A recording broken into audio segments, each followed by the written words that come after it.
You're listening to Vet Synapse, a podcast connecting the world of research, innovation, and practical help to the veterinary profession. I'm your host, Dr. Philip Judge from Vet Education. Let's get connected with Vet Synapse. Welcome everybody to another episode of Vet Synapse. I'm Philip from Vet Education, your host for the podcast today. I'm thrilled to welcome back Dr. Sonja Olson. We've met Sonja a couple of times already. She's an outstanding veterinarian, emergency veterinarian, and she's an author and a number of other things as well. Extremely talented. She's written an amazing book called Creating Wellbeing and Building Resilience in the Veterinary Profession. And I love the subtitle, A Call to Life.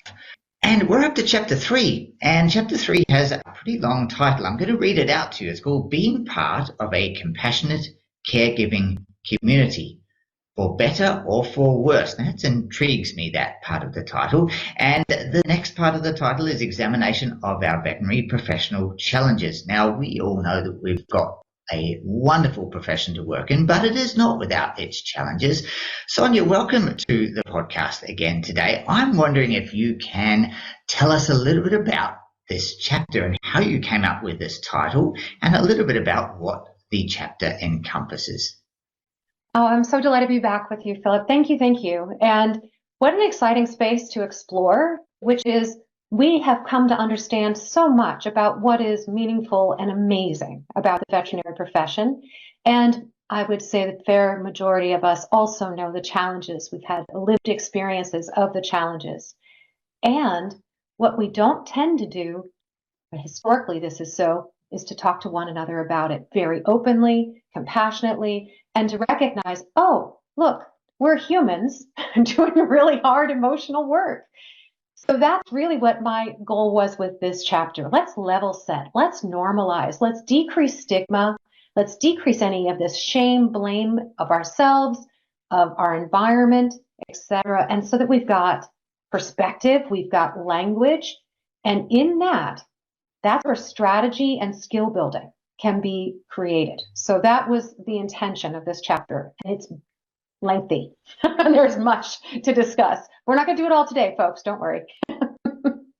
No, that's right. We're going to actually split this chapter into a couple of episodes of the podcast there. And I guess to begin with, you talk a little bit about professional identity and its impact on clinical practice and culture.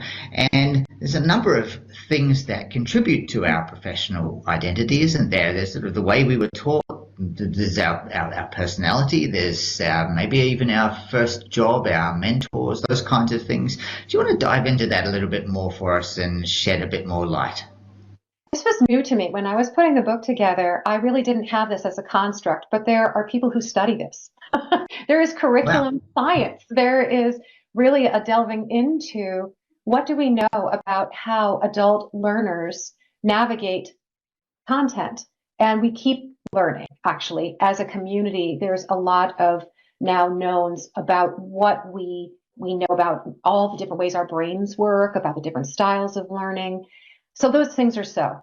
I think what's helpful in this context is that we're looking at the stages of professional identity really starting prior to going into your graduate program.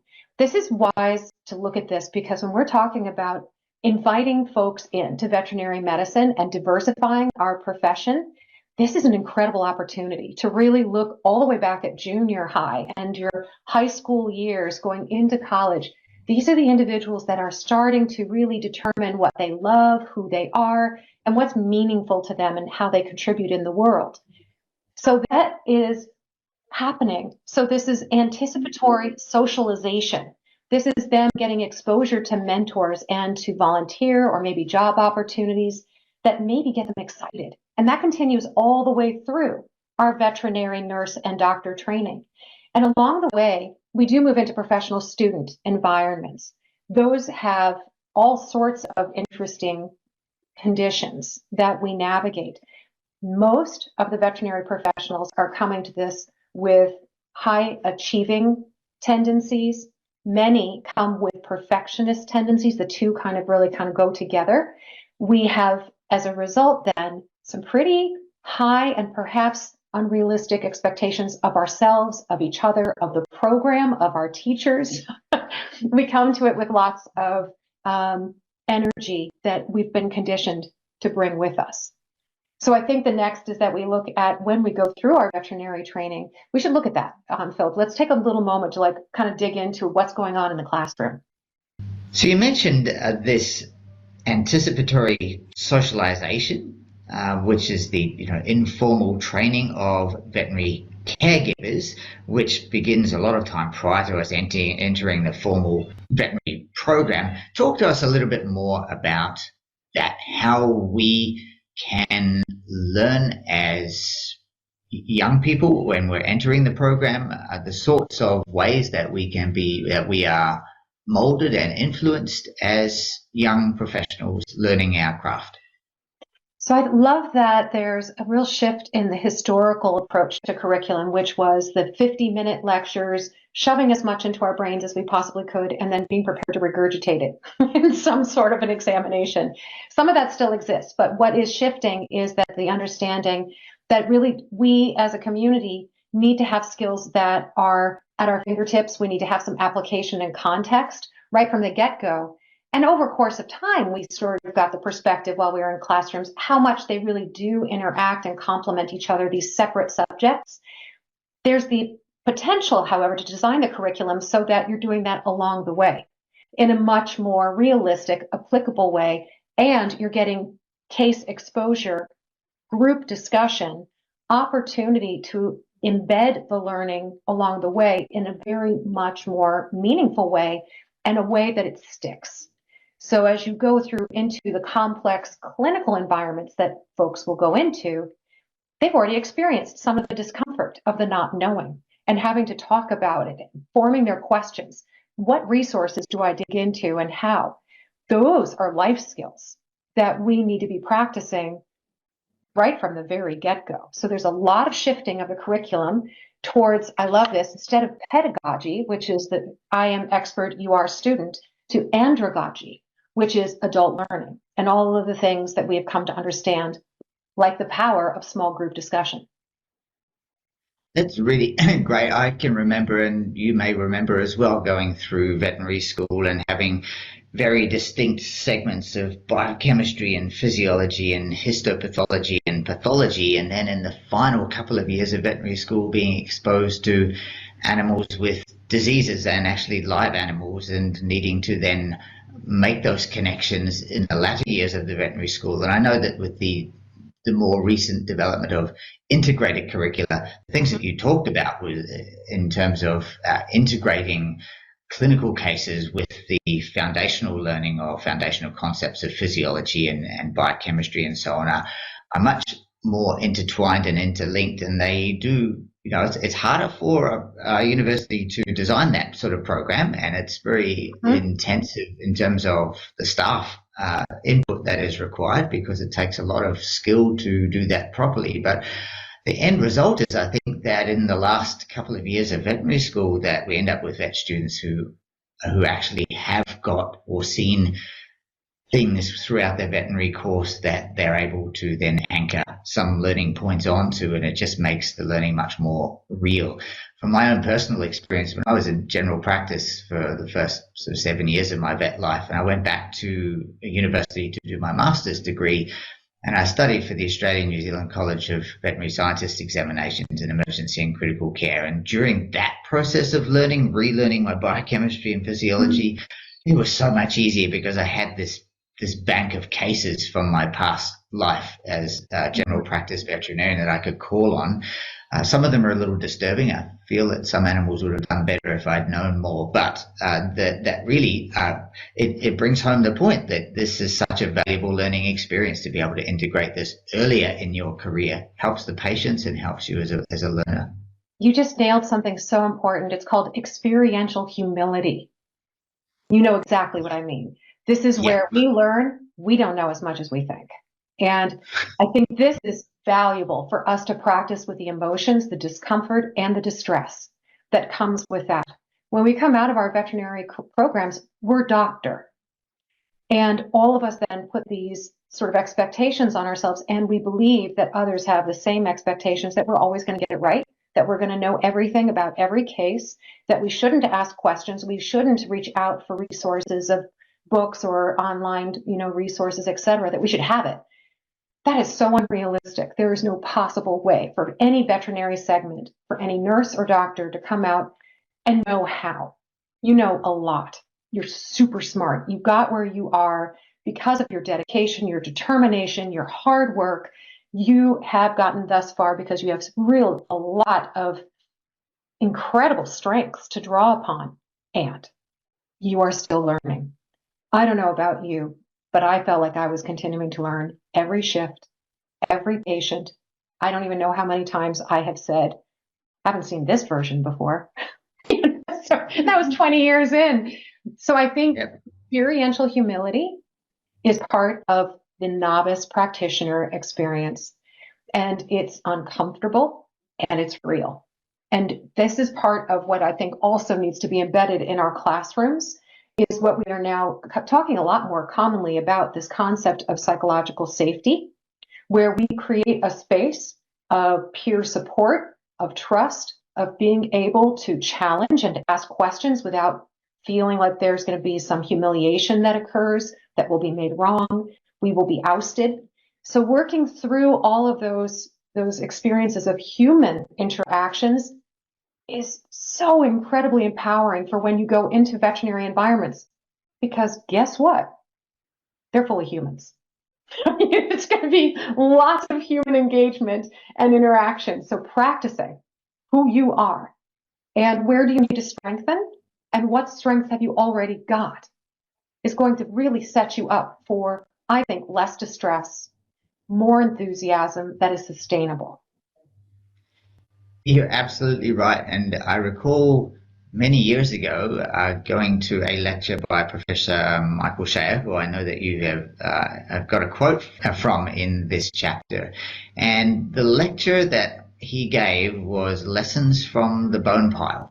And it was really refreshing to hear somebody of his immense knowledge and skill pick on cases that had not gone as well as that he would have liked because of biology, because of our current understanding in veterinary medicine and science as a whole, and maybe in some cases financial constraints and so on. It was such a wonderful lecture for me to hear at that particular time in my career. I think I'd been out in practice for about 10 years or so, to hear somebody of his wealth of knowledge and expertise actually continuing to learn from the cases that he had had and to develop as a clinician. So I think that sort of ties in really nicely with what you have said. And this is a lifelong journey. I think that I often say to people, science knows it doesn't know everything, otherwise it'd stop, right? So we're continuing to learn. So I think that that's really important for us as professionals to carry around with us as well, don't you think? Well, this is the opportunity for us to learn ways of teaching, ways of being mentors. And if we have positive examples of folks like, as those of us that know Dr. Michael Shea closely, we call him Uncle Mikey. I've known him for several decades, and he is humble as can be, and he is absolutely one of the most incredibly intelligent men and veterinarians I've had the pleasure of knowing. His approach, though, has always been of a growth mindset, which is something that is very important for, again, any of us, quite truthfully. I don't care where you are in your career, but especially as novice practitioners, to acknowledge where you're fixed in your mindset and where there's the potential for growth mindset. That's its own bucket of goodies that I hope folks will listen to this and go, wait, what? So it's where you get stuck in it. This will always, I am, this is what the way, when this happens, I will respond. Those are your fixed beliefs about yourself and about the conditions, versus a growth mindset, which is where you're leaning into the not knowing yet, that you have humility, you have courage to lean into the potential of the gasp failure. But I'm going to put bunny ears around failure, because failure is the vehicle for innovation.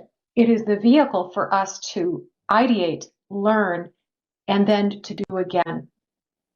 This is powerful medicine to really lean into. Absolutely. It can be really challenging, and some people might be inclined to perhaps try to wall off or put a barrier up around those failures. But it's really important to, or when I say failures, I mean inverted commas, because they are sometimes the best learning experiences we can have. Sometimes a little uncomfortable, as we've mentioned before, but they are sometimes such valuable learning experiences, and experiences that and the learning of which we seldom forget even several decades after the learning has occurred. We're going to make mistakes. Our colleagues are going to make mistakes. Things happen. They do. And having a network of compassionate caregiving community around us that recognizes this is going to happen and what do we do when. So there's lots of strategies that we're going to talk about as we go into our next conversation. But around this, what I want to help folks, especially around this new practitioner in the first 1 to 5 years of being in practice, where the rubber meets the road, where you are really leaning into who am I? What do I know? How can I trust myself? Who can I trust around me? Those are all the conversations that can get started in the classroom. They call it the hidden curriculum historically, where there's this competition that is seated before we go into vet school, while we're in the classroom. And unfortunately, if that's the way we've been conditioned to see one another and the way we show up, that doesn't really set us up to have the kind of support that we need when we go out into the world to do the work that we do. So that's part of it, is like changing up the culture in the classroom so that we can change up the culture in practice.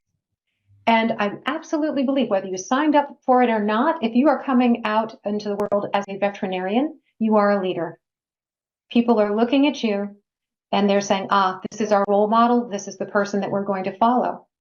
So it really begets us to give it some thought and think about, what skills do I have? And what do I need to work on as a leader? Where am I at with my emotional intelligence, with my empathy, my self-awareness, my ability to emotionally regulate, to really listen to people and to absorb what they're hearing and be engaged in a meaningful way with them? That takes practice. That takes a lot of practice and training. Absolutely. And I really like the way that you have covered this in this chapter here, and right down to the story from Dr. Meredith Kennedy, who's vet with 30 years experience or more in ER medicine, talking about one of her early cases on the dyspneic cat, and just the fear, the needing to make a clinical decision without necessarily having all of the answers is super, super important. And, we do this every day in veterinary practice, I think partly because things are not always evident, particularly in cats, I've got to say, but also that sometimes we're constrained by owners' finances and even sometimes the equipment in our practices. That is so true. You know what you know in the moment. And, in hindsight, when there are further diagnostics and other people that have been part of the case and time has gone on and we see how a patient responds to our therapeutics, we gain insights, don't we? And then we have these moments, though, let's be honest, where we go, I should have known. I should have seen. No, that's not completely true. There may be some elements of truth, and I embrace the opportunity to really examine. That's what morbidity and mortality rounds are all about, is really looking into those cases. What could I have done better? What might have been helpful? In the case of my friend Meredith that you mentioned, Dr. Meredith Kennedy, in her instance, this was a very common scenario where she knew.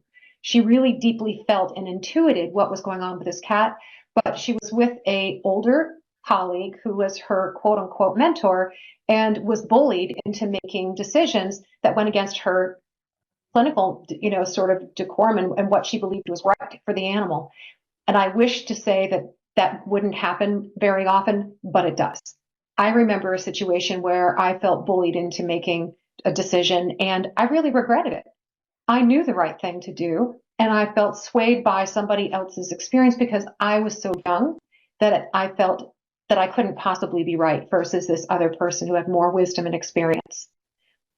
So part of this is learning how to lean into trusting yourself, or at least leaning into conversation with other colleagues before making any bold decisions.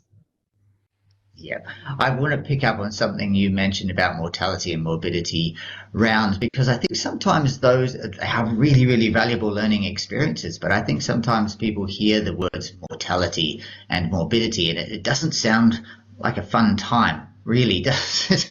It's usually when things have not gone all that well. And I think the value in it's like a lot of things. If you save up something for a specific date or some time in the future, sometimes it's can be helpful, but sometimes it's not all that helpful. And I think the value in having conversations, shorter conversations, maybe at the end of a shift or something, as I this patient hasn't gone as well as what I want, and maybe you have a colleague you can trust. It kind of builds into that how to have those conversations. But can we talk about what happened today? I'd really like to know how I could have done better today. That would be a really helpful thing to have conversations sometimes sooner rather than later, because then you're not carrying necessarily all of Yes. that baggage around with you. And we'll lean more into this particular part of our conversation next time around what it means to be in a trauma-informed care approach. But let's bring this up here because I think it's valuable and it connects exactly to what you're talking about, which is Yeah, debriefing. yeah. Debriefing has many flavors, many applications. It could be done one-on-one, it could be done in small group, and it could be done with a larger group of peers. The idea being, as you say so eloquently, Philip, is that deal with the circumstances, the emotions before they make a home in you. Really work through what is happening for you and what you want to learn about this. And so you don't go home and ruminate about it and make yourself wrong and go into the spin cycle of thoughts, of anxiety, of making ourselves wrong, etc. When we could have a conversation that could be very helpful and we could release a lot of that. So debriefing is really, really helpful, particularly around stressful cases. The patient may have survived, but you may have questions about what went on, and maybe you could have done something differently. Maybe it was a challenging client conversation that you had. Maybe it was interaction with your colleagues. Something happened during rounds or during a pass off of a patient and you're co-managing. Or maybe it really was a crisis event. There was a near miss with medication or an animal died. Maybe a CPR was not successful. All of those, have flavors. Anesthesia, pop-off valve wasn't opened. Whoa, right? The people who are involved in that feel terrible. And if we can make space for those individuals to not make themselves wrong, to feel what they're feeling and to be held by a compassionate community that can work through it, how do we learn from it so that we do better? What policies and procedures can we put in place if need be? But more importantly, it's also just making space for the fact that we're navigating some big emotions and big learnings. But these things do follow you around if you don't deal with them sometimes. So I really like the way that you've approached that debrief thing because it can be so important for people, to not arrive at work fatigued the next day because they've carried around something with them and beat themselves up overnight, thinking that they're a terrible person when this could have been dealt with the day before. And creating, I think, also a realistic framework for us to work within as doctors and nurses. The body is a very complex thing, and there are so many elements that in any one moment, we only know what we know as far as what's happening with that animal, how the medications that we're offering are going to impact that animal. We may not have all awareness of all the comorbidities that may be going on. One of the most powerful things I know I learned from mentors and from just life experience, be patient. Learn from what those animals are telling you and slow it down enough to give things time. There's emergent moments, and then there are many others where we throw too much at one time and then expect a sudden turnaround or change in condition, and it doesn't happen, and we make ourselves wrong when in fact we just need to give it time. So, the same thing with fluid support. That's a really, really important one that I just went to a wonderful lecture on this last weekend. You think you know what you know about fluids, but man, there's always more to learn. And it is so easy. Everybody listening to this, it is so easy to overload on fluids. Take it easy. Take your time. Give less as much as you can because you can't take back when you've given too much. More, so really valuable, just something simple and basic, like we think of IV fluids. Yeah. oh no, wait a minute, there's so much to know about what's happening at the endothelial level and all the cellular gates and everything that's happening. You will learn.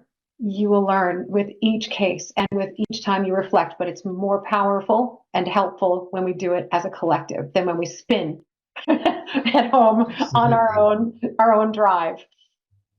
Absolutely. I want to just before we finish up today, I just want to talk about some of the concerns, and some of them we've already talked about, specific veterinary workplace concerns for people in different areas of veterinary practice, because not everyone goes into small animal practice. There's zoo animal practice, exotic animal practice, large animal practice, and industry and so on. And I know there's different stressors and different concerns that we have or that veterinarians have in each of those areas. Do you want to just shed a little bit of light over it? Because I know there's lots of commonality, and we'll perhaps talk about that next time. But I think that it'd be helpful, I think, just to focus a little bit on some of the different areas of veterinary practice that we might be in, and to sort of highlight some of the areas of workplace concern that we might have, some of those stressors, some of the unique things associated with those different workplace areas.